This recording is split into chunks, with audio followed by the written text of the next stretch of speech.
ambition, you know, we aim high. We did lots of bits of paper and we tried to put them together, so in some sort of chronological order. And we also used Sue's new group as an example of where to start about having like your first event. So that was quite what it was geared to, wasn't it, girls? Okay. So set the date, just set the date, the theme, the creative theme, because it was a family fun day in arts and crafts, and who your target audience is. Well, it was a family fun day anyway. But Sue identified there was lots of dog walkers, so we were trying to think about the dog show bit of that. Link international events, Love Parks Week, last week. We also said about big lunch, apple day, so just things that you can sort of hang your hat on. Can we just link in there quickly with some big lunch extras at the moment, running a program that empower volunteers in the community to go out to do bits of things. The program ends at the end of this year, but try to go on there's road shows, or you can possibly get down to Cornwall's Leading Project. It's free. It's free.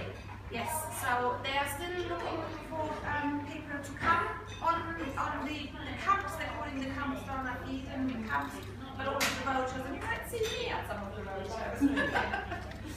So then we talked about the budget, because we were talking about what happens if you set your date but you don't have any budget. So we talked about just doing an event that had absolutely no budget. Yes, and I like that was plan A, wasn't it? So it's just, if we don't get any money, we'll just have a picnic in the park, and we'll get the ice cream man, we'll get a bouncy castle person to come and charge, and we'll get a face painter to charge.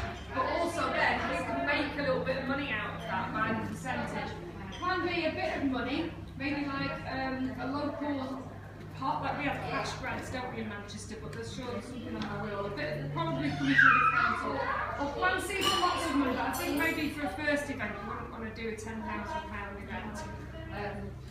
And a good way, so a good way to do it on a shoestring, really low key, is to road test your team as well and to build up your confidence. You know, when you've never done it, it can be quite daunting, so you don't really know where to start. But if you start small, then you can grow it from year to year. Yeah? Some of the things that were about legals and things, we had a big discussion about insurance when people didn't have their own insurance, but we were talking about the fact that if you want your own insurance, which is probably a good idea, you can add that into a funding bit, but getting a good contact at the council like you guys, who can talk you through what your insurance covers, the things that are linked to that. Can I just say one word on insurance? If you take up insurance, insurance will not prevent from something going wrong on your event. It will give you peace of mind. But to eliminate most factors that can go wrong, what can that be? Risk assessment. And your planning. Really plan into greatest detail for plan A, plan B, plan C, what if. If you plan really well, then you have already done your risk assessment really well, and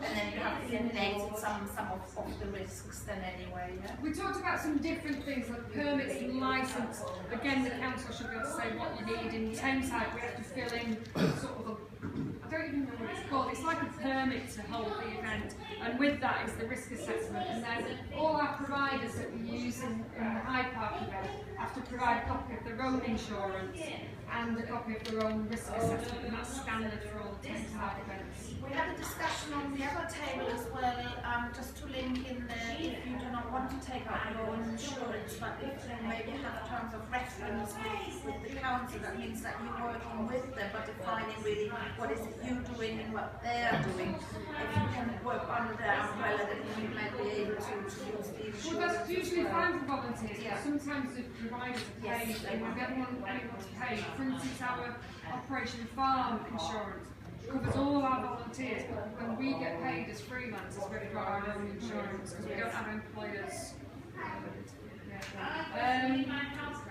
We talked about having a sort of pot of providers who you know you can use, and we talked about, Colette and I talked about some of the things of how annoying it was when you sometimes paid artists to come in and they just turned up and then left at the end of the day. And so it's about, like we're saying, having a really clear contract or terms with them that says you turn up at this time, you know, you'll be expected to clear your pitch, put your rubbish wherever, and be really clear so you don't get that bad feeling.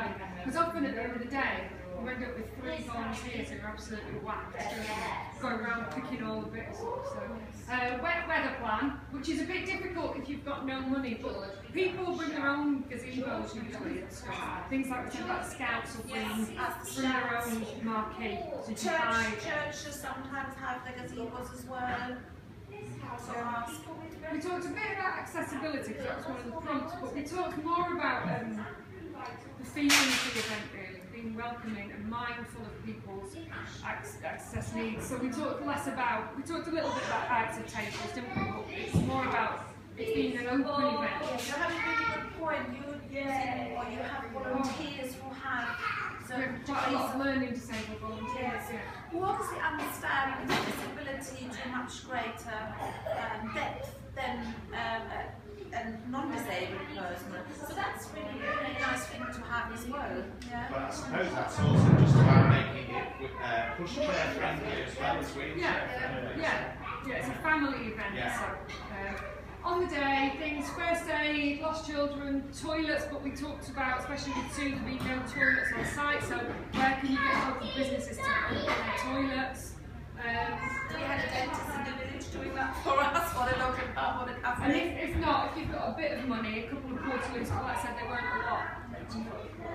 85, even one, you know, you've covered it. Having a sign up and an info point for your group, because when you're having an event and everyone's happy and jolly, it's a really good time to sign people up to horrible jobs. Communications on the day, really clear communications, really good induction with your volunteer team in the morning before everything starts. We're talking about control room almost. Yeah. And we have a big event of a hospitality volunteer to make sure that everyone gets tea and coffee and gets a loo break. Yes. And at the end of the day, if you get a chance, or even soon after, just have that evaluation of what went right, what went wrong, what do we do for next time. Look after your volunteers, that's yourselves as well, but if you're organising, you've got loads of volunteers, say thank you, feed them, and have a lot of fun. Yes.